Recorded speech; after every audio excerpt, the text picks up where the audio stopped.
दोस्तों, पिछले वीडियो में हमने डिस्कस किया था कि योग्यता क्या होना चाहिए, क्वालिफिकेशन क्या होना चाहिए और शारीरिक मापदंड क्या होना चाहिए उत्तर प्रदेश पुलिस के लिए।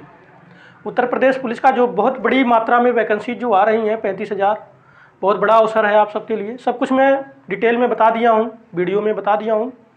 वहाँ पे जब सब कुछ मापदंड क्लियर करने के बाद क्या पूछेगा, कितने नंबर का पूछेगा, कैसा होगा एग्जाम, सब कुछ बता दिए थे। अब आते हैं हम सिलेबस पे। आपका पाठ्यक्रम जो होगा, कहाँ से क्वेश्चन आपको उठाएगा, कहाँ से क्वेश्चन आपको मिलेगा, पूछेगा, उस पर हम डिस्कस करते हैं। ज़्यादा समय आपका नहीं लेंगे, डायरेक्ट ही आपका पाठ्यक्रम को हम डिस्कस करते हैं। देखिए, समान हिंदी, जनरल हिंदी, समान हिंदी जो है, जनरल हिंदी आपका जो रहेगा, ये 37 क्वेश्चन आता है, 74 नंबर का आता है। कितने नंबर का आता है? 74 नंबर का। 37 क्वेश्चन, 74 नंबर समान हिंदी। और समान ज्ञान जो होगा, जनरल नॉलेज जो होगा आपका 38 क्वेश्चन रहेगा। कितना? 76 नंबर का। 2 नंबर का एक क्वेश्चन, 76 नंबर। और आपका संख्यात्मक एवं मानसिक योग्यता, संख्यात्मक, न्यूमेरिकल एंड मेंटल एबिलिटी, जो आपका गणित में आता है, मैथ में आता है, आपका ये हो जाएगा 38 number, 38 question, 76 number, 38 question 76 number का ये पूछेगा। और आपका मानसिक अभिरुचि, जिसको एवं बुद्धिलब्ध एवं तार्किक क्षमता, रीजनिंग जिसको बोलते हैं, मेंटल एबिलिटी एंड रीजनिंग, इसका आपका पूछेगा 37 क्वेश्चन पूछेगा 74 नंबर का। कितने नंबर का? 74 नंबर का। 37 क्वेश्चन 74 नंबर का। टोटल आपका 150 क्वेश्चन रहेगा। कितना क्वेश्चन रहेगा? 150 क्वेश्चन रहेगा, 300 नंबर का। नेगेटिव मार्किंग में बता दिया हूँ, 1/4 नेगेटिव मार्किंग होगा। 4 क्वेश्चन अगर आप गलत कर देंगे तो एक सही क्वेश्चन जो आप किए रहेंगे उसका भी जो नंबर 2 नंबर रहेगा वो कट जाएगा। मतलब 0.25 का नेगेटिव मार्किंग चलेगा। नेगेटिव, नकारात्मक अंक चलता है कि मतलब अगर जो तो आप गलत करते हैं तो सही में से भी आपका नंबर माइनस होगा। तो 1/4 है यहाँ पे नेगेटिव मार्किंग। चलिए देखते हैं कि हमारा जनरल नॉलेज, हमारा समान ज्ञान में कहाँ से, किस टॉपिक से प्रश्न को उठाता है और पूछता है। हमको तैयारी कैसे करना चाहिए जनरल नॉलेज में। हम एक एक करके हम एक डिस्कस करेंगे। आपके सामने हम लिख दिए हैं, सब कुछ राइट कर दिए हैं, सिर्फ बताना है मुझे। जीके और जीएस इसको भी बोलते हैं, जीके और जीएस बोलते हैं और जनरल नॉलेज कहते हैं। एक प्यारे दोस्तों, समान विज्ञान जो जनरल साइंस है आपका, अगर हाई स्कूल स्तर तक अगर एनसीईआरटी आप बढ़िया से पढ़े हैं, समान ज्ञान हाई स्कूल स्तर तक अगर पढ़े हैं तो आपका वहीं से पूछ लेता है। कहता है इंटरमीडिएट स्तर लेवल तक, लेकिन पूछेगा हाई स्कूल स्तर तक। अगर आपका सही है, तैयार है, तो आप कर ले जाएंगे। भारत का इतिहास वही चीज़ है, 6, 7, 8, 9, 10 का भी अगर पढ़ लेंगे आप, एनसीईआरटी का जो एसएसटी होता है, आपका जो बोर्ड का एग्जाम देते हैं, चाहे यूपी बोर्ड या सीबीएसई बोर्ड का, अगर पढ़ लेंगे आपका वहाँ से क्लियर हो जाएगा। भारत का इतिहास पूछेगा, और इतिहास में जो घटनाएं होती हैं, जो घटनाएं हुई हैं, वो भारत का इतिहास, आधुनिक इतिहास, और जो ये आधुनिक इतिहास और ये स्वतंत्रता के बाद का इतिहास और प्राचीन इतिहास, एंशिएंट हिस्ट्री, मॉडर्न हिस्ट्री, ये भाग में बटा होता है। इसलिए समय लगता है, इसलिए अभी से तैयारी करते हुए चालू कर दीजिए, तैयारी करते करते जाइए। कई भाग में बटा है। और भारतीय संविधान, कॉन्स्टिट्यूशन, कॉन्स्टिट्यूशन क्या हुआ जी? कॉन्स्टिट्यूशन, संविधान। संविधान प्यारे दोस्तों एक बुक आती है, अगर बाड़ी की बुक पढ़ेंगे बहुत ज़्यादा टाइम लेगा। अगर आपके पास समय है तो बाड़ी मैं तो रिकमेंड करूँगा कि बाड़ी का प्रकाशन का एक बुक आता है, उसको अगर आप पढ़ लेंगे बढ़िया से, सब कुछ क्वेश्चन 100% कर ले जाएंगे। अगर नहीं पढ़ेंगे तो मैं भी समझाऊंगा। भारतीय संविधान को कई बार मैं पढ़ा हूँ, बहुत अच्छे से मुझे आता है, पता है संविधान में किस तरह से क्वेश्चन कहाँ से उठाता है और क्या क्या पूछेगा यूपीपी में। ये भी आपका संविधान में कॉन्स्टिट्यूशन को क्लियर करवाएंगे। उसके बाद भारतीय अर्थव्यवस्था एवं संस्कृति। देखिए, इकोनॉमिक्स, भारतीय अर्थव्यवस्था, इंडियन इकोनॉमिक्स, हमारा देश ही अर्थव्यवस्था पे चलता है, जीडीपी पे चलता है। आप कहते हैं ना देश आगे जा रहा है, देश कम जाता है। विपक्षी जो होते हैं नेता, जो सत्ता में होते हैं, सत्ता पक्ष के विपक्ष के, इसी में लड़ाई होता है, देश को आगे कहाँ ले जा रहे हैं, ये ले जा रहे हैं, वो अर्थव्यवस्था पे चलता है। भारतीय अर्थव्यवस्था को हमको समझना है और पढ़ना है। बहुत आसानी से मैं बताऊंगा इस पर। भारतीय अर्थव्यवस्था, इंडियन इकोनॉमिक्स एवं संस्कृत। संस्कृत हमारा क्या है?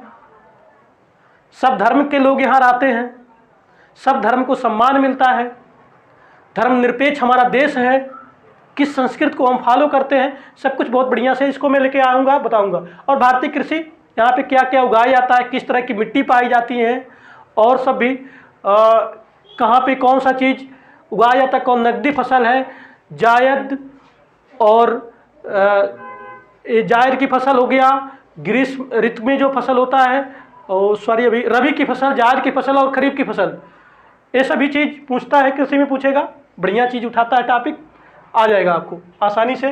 वाणिज्य एवं व्यापार, व्यापार जो होता है, व्यापार ट्रांसपोर्टेशन,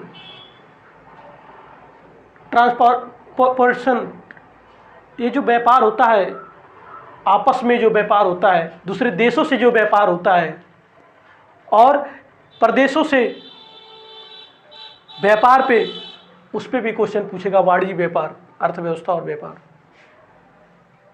जनसंख्या, जनसंख्या पे जरूर आता है क्वेश्चन, 100% आता है। अभी पिछला जो जनसंख्या का जो गिनती हुई थी हमारे देश में 2011 पे, उसी पे क्वेश्चन उठा करके पूछता है। अभी तक 2011 की जनसंख्या अभी नहीं आई है सूची, नहीं आ जाएगी तो नहीं से पूछेगा। तो जनसंख्या पर भी पूछता है, अनुपात कितना है, लिंगानुपात कितना है, ये सब जनसंख्या के अंदर आते हैं। किस राज्य का ज़्यादा है, किस राज्य का कम है, लिंगानुपात होता क्या है, सब कुछ मैं बताऊंगा जनसंख्या से।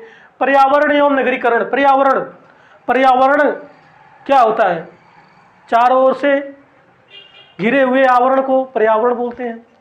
नगरीकरण, नगरी में जो नगर में रहने वाले, सिटी में रहने वाले, उनका जीवन यापन कैसे होता है, पर्यावरण का क्या प्रभाव पड़ता है मानव जीवन पे, सब कुछ बहुत बढ़िया से मैं समझाऊंगा, ये भी आपको तैयार हो जाएगा। और भारत का भूगोल, भारत का भूगोल, उसके बाद एवं विश्व का भूगोल, दोनों भूगोल पढ़ना, मेन इंपॉर्टेंट टॉपिक। भूगोल में क्या आते हैं, नदी, झील, पहाड़े, नदियाँ, मिट्टी, वहाँ का जलवायु, ये सब भूगोल में आते हैं, ये पढ़ना है हमको।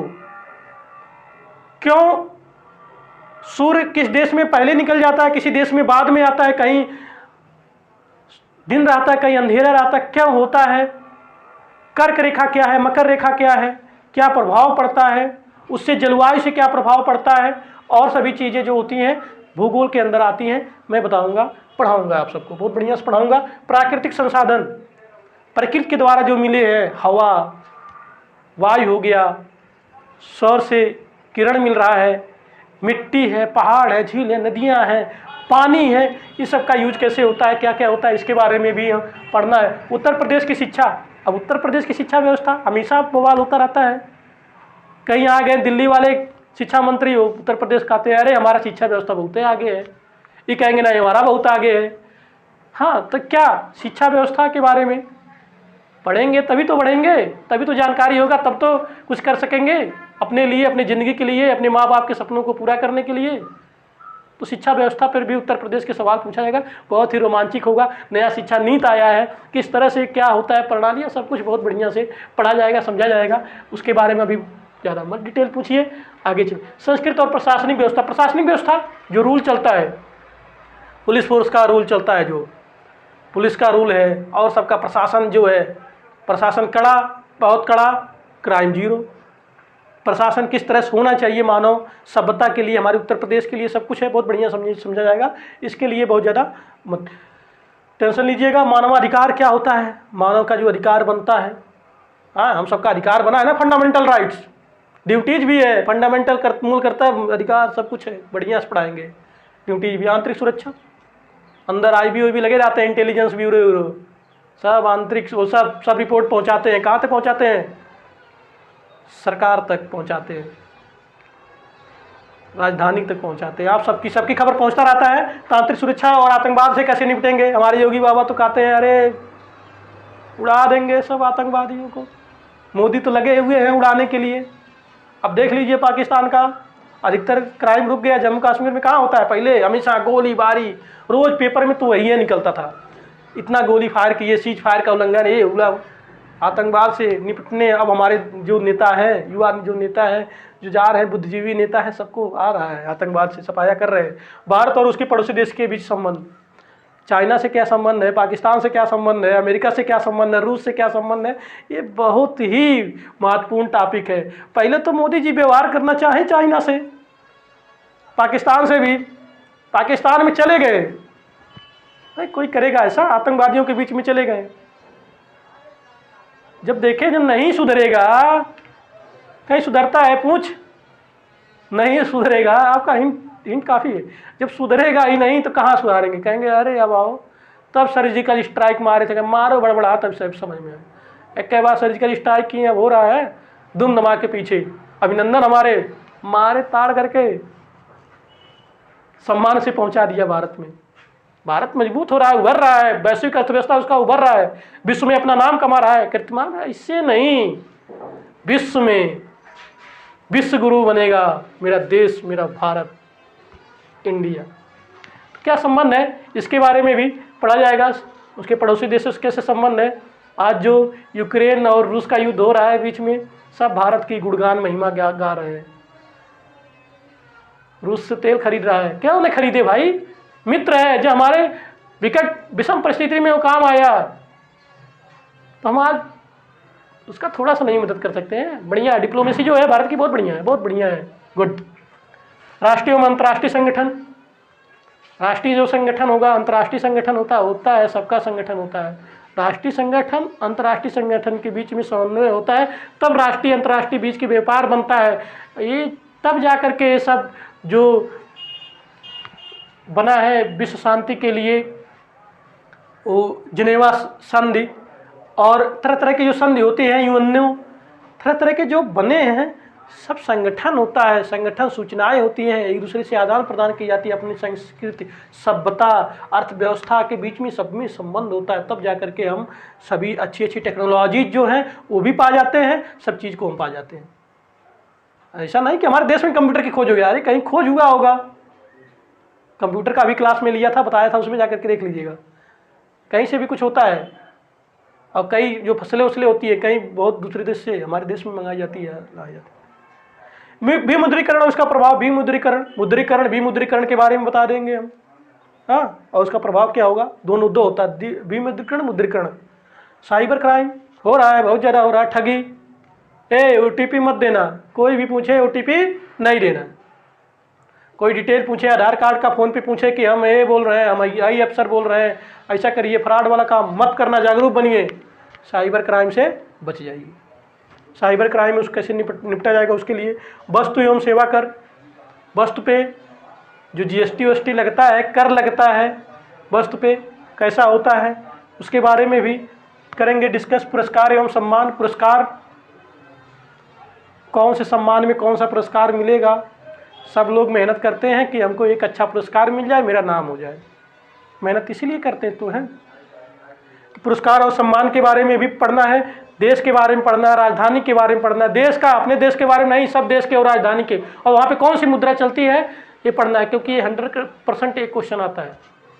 और आसान चीज़ जो मोस्ट इंपॉर्टेंट रहेगा उसको बता देंगे, उसी में से आ जाएगा। ऐसा नहीं कि आप 300 देशों का और उसका मुद्रा वो सब याद करते रहें।